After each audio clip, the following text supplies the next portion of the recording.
Власти Ирана открыли огонь по протестующим, тысячи жертв. Дания согласилась на переговоры с США. Путина обвинили в том, что он дал пощечину Трампу. Россия отрицает свою вину в ударах по гражданским. Зеленский готов к окончанию переговоров с США. Американцы подключают искусственный интеллект к военным технологиям. Илон Маск готовится к встрече с инопланетянами, и это не шутка. Подписывайтесь на канал, пишите свои комментарии, делитесь этим видео. Время начать. Очередная массированная атака России по Украине привела к жертвам и масштабным разрушениям. Основной удар пришелся по энергетике и гражданской инфраструктуре. В Одессе, по данным областных властей, пострадали 6 человек. Повреждены энергообъекты, жилые дома и социальные учреждения, включая больницу и детский сад, а также частный транспорт. 2 раненых госпитализированы с травмами средней тяжести. В Харьковской области удар пришелся по почтовому терминалу Новой почты. Погибли 4 человека, есть раненые, спасатели эвакуировали около 30 человек и достали 2 из-под завалов. На месте возник пожар на площади примерно 500 квадратных метров. По данным украинской стороны, за ночь по стране были выпущены почти 300 ударных дронов, а также 18 баллистических и 7 крылатых ракет. В Киевской области сотни тысяч семей остались без электричества, на местах работают экстренные службы и развернуты пункты помощи. Штаты резко осудили новую волну российских ударов по Украине, включая применение орешника по Львовской области. В результате атак миллионы мирных жителей остались без тепла, света и воды, что вызвало дополнительную тревогу из-за гуманитарных последствий. Благодаря лидерству президента Трампа мы сейчас ближе к соглашению, чем в любой момент с начала войны. Несмотря на это, Россия нанесла новые удары по Украине, включая запуск баллистической ракеты «Орешник», способной нести ядерный заряд, по району Украины вблизи границы с Польшей и НАТО. Это является очередной опасной и необъяснимой эскалацией этой войны, даже в то время, когда Соединенные Штаты в срочном порядке работают с Киевом, другими партнерами и Москвой над прекращением войны путем переговорного урегулирования. Мы осуждаем продолжающиеся и усиливающиеся атаки России на энергетические объекты Украины и другую гражданскую инфраструктуру. Постоянный представитель России при ООН Василий Небензя переложил всю ответственность на Украину. Наши западные коллеги вещают нам о жертвах среди гражданских лиц, большая часть которых, как хорошо известно, в том числе украинцам, является следствием работы украинской ПВО. Все эти громкие, но совершенно голословные утверждения о прицельных нападениях России на мирно спящие в своих домах украинские семьи не подтверждаются ничем, никакими фактами и свидетельствами. Вооруженные силы России не подвергают обстрелу мирных граждан. Украинская сторона ответила, назвав происходящее новой волной террора по украинским городам. Это новая, ужасающая волна террора, обрушившаяся ранее на прошлой неделе и на многие другие города Украины, включая Днепр, Запорожье, Кривой Рог и Одессу, отражает решимость Путина дать пощечину американским посредникам и продолжить свою варварскую войну. Украина согласует с США графики предстоящих встреч, а ключевые документы, по словам президента Владимира Зеленского, уже почти готовы к подписанию. При этом он отметил, что Давос может стать важным этапом в вопросе восстановления страны после российских ударов. Также Зеленский подчеркнул, Россия пока не демонстрирует готовности к миру. Мы договариваемся с представителями президента Трампа о графиках встреч.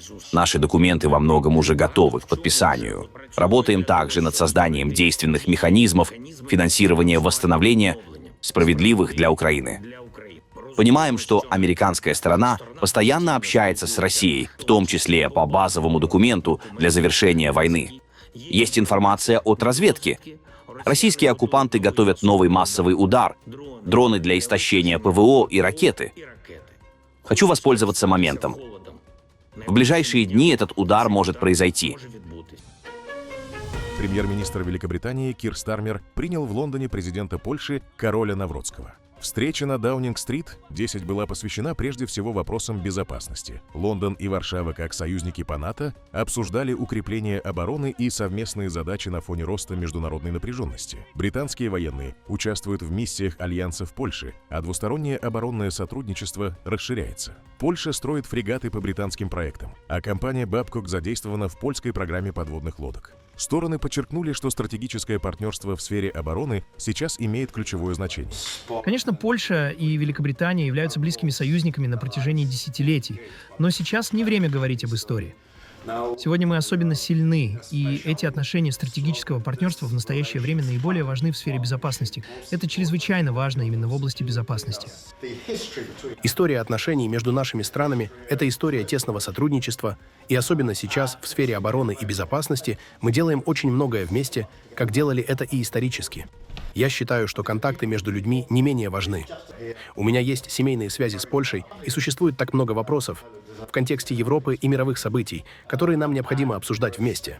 Мы делаем это как единомышленники, страны, которые работают сообща, уважают друг друга и хотят развивать это сотрудничество.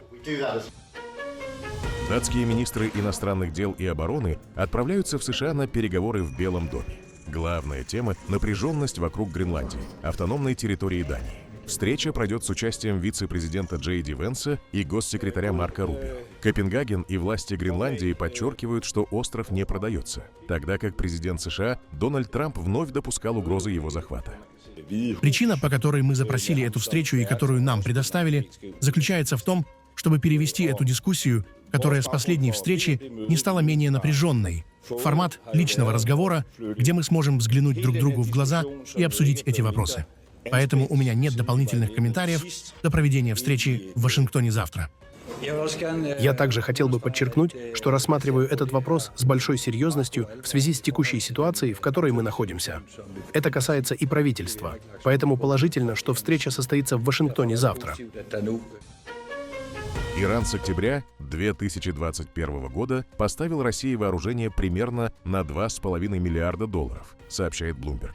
В частности, речь идет о сотнях баллистических ракет малой дальности «Фадж-360», около 500 других баллистических ракет и почти 200 зенитных ракет для систем ПВО. По данным западных источников, Иран также передал России миллионы патронов и артиллерийских снарядов, а по отдельному контракту на $1 миллиард 750 миллионов. Ударные беспилотники «Шахед-136» и технологии их производства в Российского Акимгарцев под названием «Геран-2». Отмечается, что эти контракты были заключены еще до полномасштабного вторжения в Украину, а общий объем закупок российского вооружения у Ирана с конца 2021 года, по оценкам западных источников, превышает $4 миллиарда. В Иране вновь проходят массовые демонстрации. Власти организовали провластные митинги по всей стране и обвинили США и Израиль в попытке дестабилизации.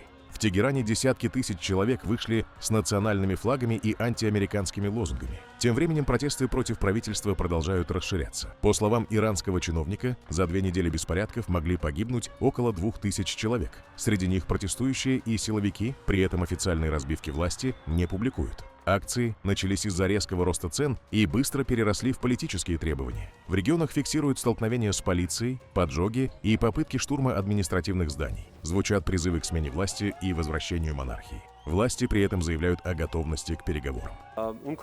Канал связи между нашим министром иностранных дел и специальным представителем президента США остается открытым, и при необходимости по нему передаются соответствующие сообщения.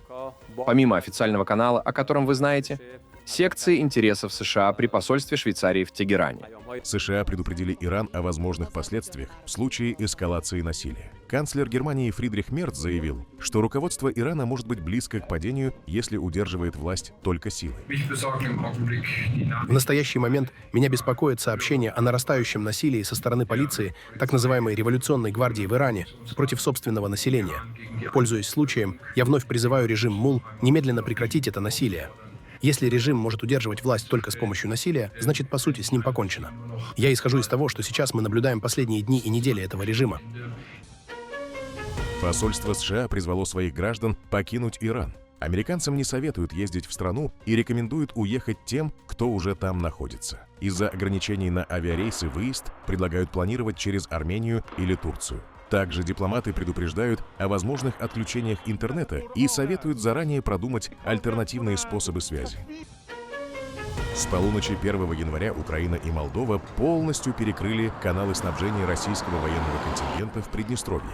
Киев усилил контроль на границе, а Кишинев расширил сеть блокпостов и мобильных патрулей. Воздушное пространство закрыто, сухопутная логистика остановлена. По данным Reporting from Ukraine и Euromaidan Press, около 1500 российских военнослужащих оказались отрезаны от топлива, боеприпасов и регулярных поставок. Ранее часть логистики шла через неформальные схемы, но теперь, как утверждается, они ликвидированы. Морского доступа у региона нет, а авиаперевозки невозможны из-за контроля Молдовы. Эксперты отмечают, что цель мер – изолировать российское военное присутствие без применения силы и лишить Москву рычагов давления. Любая попытка прямого снабжения означала бы нарушение границ Украины или Молдовы и привлекла бы международное внимание. На этом фоне президент Молдовы Майя Санду заявила, что лично поддержала бы объединение с Румынией в случае референдума, объяснив это сложностью противостояния российскому влиянию. При этом она подчеркнула, что большинство молдаван выступают против этой идеи. По опросам, объединение с Румынией поддержали бы 28% граждан, тогда как вступление в ЕС остается более реалистичной и широко поддерживаемой целью. Если будет проведен референдум, я проголосую за объединение с Румынией. Почему? Посмотрите, что сегодня происходит вокруг Молдовы. Посмотрите, что происходит в мире. Небольшой стране вроде Молдовы становится все труднее выживать как демократии, как суверенному государству и, конечно, противостоять России. В Мексике сообщили о ликвидации нескольких подпольных производственных объектов в 3 регионах страны. Операции прошли в штатах Дуранго, Синалоа и Мичоакан. По данным ведомства, в ходе рейдов обнаружили и изъяли крупные объемы запрещенных веществ, а также химические компоненты и оборудование для их изготовления. В Дуранго военные изъяли свыше 1000 литров и сотни килограммов химических материалов. В Синалоа около 750 килограммов готовой продукции. Самые большие объемы нашли в Мичоакане – почти 10 тысяч литров и около полутонны компонентов. ВМС также опубликовали фото и видео с мест операций, включая горные районы на границе Дуранго и Синалоа. Сообщение появилось на фоне недавних заявлений президента США Дональда Трампа о ситуации с организованной преступностью в Мексике и возможных жестких мерах. После телефонного разговора с американским лидером президент Мексики Клаудия Шейнбаум подчеркнула, что исключает любое иностранное военное вмешательство и настаивает на национальном суверенитете. Мы с президентом Дональдом Трампом говорили о совместной работе в сфере безопасности. Есть важные результаты этого сотрудничества. Например, объемы незаконного оборота фентанила между Мексикой и США сократились на 50%. Как это измеряется? По объему изъятий на другой стороне границы. Американское ведомство СЭП публикует данные о количестве изъятого фентанила, и за год этот показатель снизился на 50%. В целом, он настаивает на участии американских сил. Мы всегда говорим, что в этом нет необходимости, и мы очень четко отстаиваем территориальный суверенитет. Существующее сотрудничество работает, поэтому дополнительное участие не требуется.